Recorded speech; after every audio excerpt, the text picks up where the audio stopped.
Halo Sobat Nova, tahu nggak perbedaan front-end dan back-end developer? Front-end dan back-end adalah dua aspek penting dari aplikasi. Front-end adalah apa yang pengguna lihat seperti elemen visual, sedangkan back-end adalah data dan infrastruktur yang membuat aplikasi berfungsi.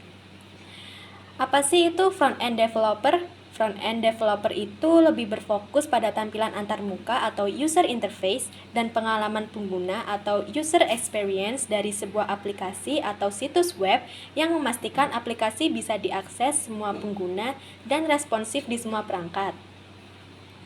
Sedangkan back-end itu berfokus ke yang menangani di belakang layar seperti menyimpan data dan melakukan proses untuk memastikan aplikasi berjalan lancar. Bagaimana sih cara kerja front-end dan back-end? Istilah front-end mengacu pada antarmuka pengguna grafis yang dapat berinteraksi langsung dengan pengguna Anda, seperti menu navigasi, elemen desain, tombol, gambar, dan grafik. Secara teknis, halaman atau layar yang dilihat pengguna dengan beberapa komponen UI disebut model objek dokumen. Nah, kalau back-end terkadang disebut sisi server. Back-end lebih mengelola fungsionalitas aplikasi secara keseluruhan. Saat pengguna berinteraksi dengan front-end, interaksi mengirimkan permintaan ke back-end dalam format HTTP.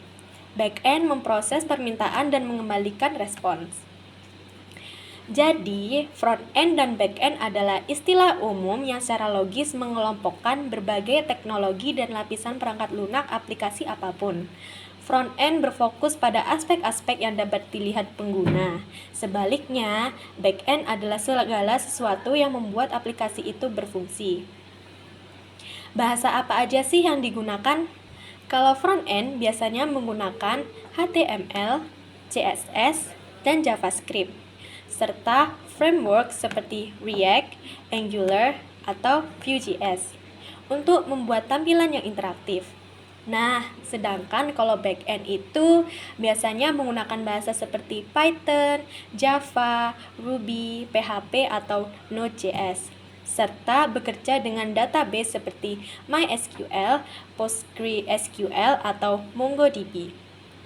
Perbedaan waktu kerja front-end dan back-end developer dirangkum dari Big Human, kebanyakan orang akan merekomendasikan untuk mengembangkan front-end terlebih dahulu, terutama jika tujuan website atau aplikasi tersebut sangat bergantung pada pengalaman pengguna. Akan lebih mudah mengerjakan back-end ketika developer sudah mengetahui kebutuhan dari sisi klien. Namun, di beberapa kasus ada juga proyek yang dimulai dengan back-end. Ini berlaku saat perusahaan ingin membuat layanan yang sangat kompleks. Dalam situasi tersebut, perusahaan perlu membangun sisi server terlebih dahulu untuk mengetahui apakah aplikasi yang kompleks memungkinkan untuk dibangun. Haruskah mempelajari front-end dan back-end itu secara sekaligus? Nah, jika kalian tertarik dengan kedua bidang tersebut, tidak ada salahnya mempelajari keduanya. Namun, jika ingin berspesialisasi dalam satu bidang saja, itu juga tidak masalah. Pada dasarnya, keputusan untuk mempelajari front-end, back-end, atau keduanya dikembalikan sesuai pilihan dan tujuan masing-masing. Nah, jadi gimana Sobat Nova? Sudah paham belum perbedaan front-end dan back-end developer? Follow JTI Nova ya untuk lebih banyak konten seputar IT. See you!